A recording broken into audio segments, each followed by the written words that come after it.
কৰ্মচাৰী আৰু পেঞ্চনাৰসকলৰ দৰমহা ভোগালী বিহুৰ পূৰ্বে হ'বনে নহয় আৰু তেওঁলোকৰ যিটো 3% দিয়ে আছিলে বকেয়াখিনি যিহেতু কিস্তি হিচাপত দিছে বকেয়াখিনি আৰু সেই বকেয়াখিনি আপোনাৰ যিটো আপোনাৰ ডেট আছে মানে ভোগালী বিহুৰ টাইমৰ আগত হ'বনে নহয় এইখিনি কথা আমি আলোচনা কৰিম। যিহেতু আপোনালোকে জানে ইতিমধ্যে আমাৰ বহুদিন আগতেই অৰ্ডাৰ ওলাইছিলে, অৰ্ডাৰত আপোনালোকে ক্লিয়াৰলি ইয়াতে দেখা পাইছে এইটো যিখিনি দিয়ে থাকিব, সেই দিয়েখিনি আপোনাৰ 3টা কিস্তিত দিম বুলি ইয়াতে কৈছিলে। আৰু সেই কিস্তিকেইটা যদি আমি ভালদৰে চাওঁ তেতিয়াহ'লে আমি দেখাই পাম ইয়াতে যে কৈছে আগষ্টৰটো আপোনাৰ দিব উইল বি পেইড ইন জানুৱাৰী, মানে আগষ্টৰটো আপোনাৰ জানুৱাৰীত দিব আৰু ছেপ্টেম্বৰ মাহৰ যিটো বকেয়া থাকিব সেইটো ফেব্ৰুৱাৰীত দিব।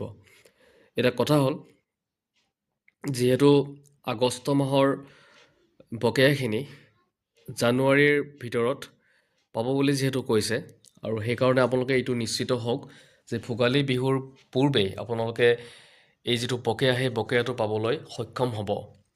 আৰু দ্বিতীয় কথা হৈছে পেঞ্চনখিনি মানে ভোগালী বিহুৰ পূৰ্বে পেঞ্চন হ'ব নেকি বহুতে সুধিছে।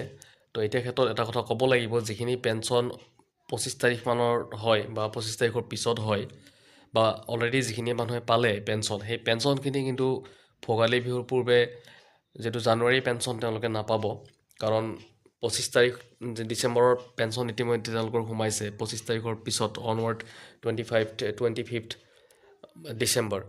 আৰু যিসকলৰ এতিয়ালৈকে ডিচেম্বৰ মাহৰ পেঞ্চন সোমোৱা নাই তেওঁলোকৰ পেঞ্চন জানুৱাৰী মাহৰ ভিতৰত সোমাব। যদি আপোনালোকৰ গোটেইখিনি ডকুমেণ্ট পাতি ঠিকে আছে বা নৱেম্বৰ মাহত যদি আপোনালোকে ধুনীয়াকৈ লাইফ চাৰ্টিফিকেট দিছে তেতিয়াহ'লে কোনো ধৰণৰ অসুবিধা নাহে।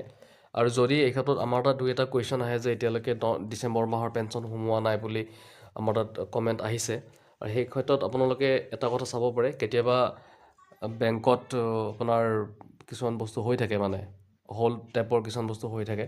তো সেই ক্ষেত্ৰত যিসকলৰ বা আপোনালোকৰ যিটো নৱেম্বৰত যিখিনি আপোনাৰ আছিলে লাইফ চাৰ্টিফিকেটৰ সম্পূৰ্ণ কামবিলাক আপোনালোকে কৰিছে, তাৰপিছতো যদি পেঞ্চন যিটো স্পেচিফিক ডেট থাকে সেই ডেটত যদি সোমোৱা নাই তেতিয়াহ'লে আপোনালোকে এবাৰ বেংকত গৈ পেলাই খবৰটো ল'ব, কাৰণ খবৰটো ল'লে গম পাব কেতিয়াবা কিছুমান বস্তু হোল্ড হৈ থাকে।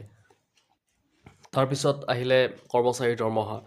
তো কৰ্মচাৰীৰ দৰমহাৰ ক্ষেত্ৰতো আপোনালোকে জানে ডিচেম্বৰৰ দৰমহাটো যিহেতু জানুৱাৰীৰ 1ৰ পৰা 7ৰ ভিতৰত হয়, গতিকে 1ৰ পৰা 7ৰ ভিতৰত তেওঁলোকে ডিচেম্বৰ মাহৰ দৰমহাটো লাভ কৰিব।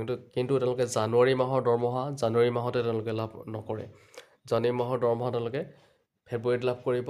গতিকে ক'ব গ'লে যিটো ডিচেম্বৰ মাহৰ দৰমহা থাকিব, ডিচেম্বৰ মাহৰ দৰমহাটো বিহুৰ পূৰ্বে তেওঁলোকে পাব। 1ৰ পৰা 7ৰ ভিতৰত মানে সোমায়ে যায়, আৰু যিহেতু 7 তাৰিখ পাৰ হৈ গৈছে তো আমি ভাবিছোঁ অলৰেডি সোমাইছেই, আৰু যদিও সোমোৱা নাই কিছুমানৰ তেতিয়া হ'লেও আপোনালোকৰ কি হ'ব যে বিহুৰ আগে এইখিনি সোমাব, কাৰণ বিহুত সেইখিনি বস্তু দি দিয়ে ভালকৈ বিহু খাবৰ কাৰণে। যিহেতু বিহুত ভালেখিনি উৎসৱ পাৰ্বণৰ বহুতখিনি কথা থাকে, তো সেইকাৰণে খৰচৰ পৰিমাণো থাকে ভালদৰে, যিহেতু সকলোৱে এসাঁজ খায়। সেইকাৰণে বিহুৰ পূৰ্বে আপোনালোকৰ বকেয়া হওক বা দৰমহা হওক এইখিনি পাব। আৰু যিখিনি কথা মই অলৰেডি এক্সপ্লেইন কৰিলোঁ, পেঞ্চন 25 তাৰিখেহে পাব জানুৱাৰী মাহৰ পেঞ্চন, কিন্তু যিসকলৰ ডিচেম্বৰ মাহৰ পেঞ্চন সোমোৱা নাই তেওঁলোকৰ বিহুৰ ভিতৰত পাই যাব, বিহুৰ আগতে পাব। আৰু বকেয়াও আপোনালোকে 3% যিটো বকেয়া দিছিলে সেই 3% বকেয়াটো আপোনালোকে সকলোৱে পাব, পেঞ্চনৰ হওক বা কৰ্মচাৰীৰ সকলোৱে পাব। তো আজি ভিডিঅ' এইখিনি আছিলে। যদি ভিডিঅ'টো ভাল লাগিছে লাইক শ্বেয়াৰ ছাবস্ক্ৰাইব এটা কৰি দিব।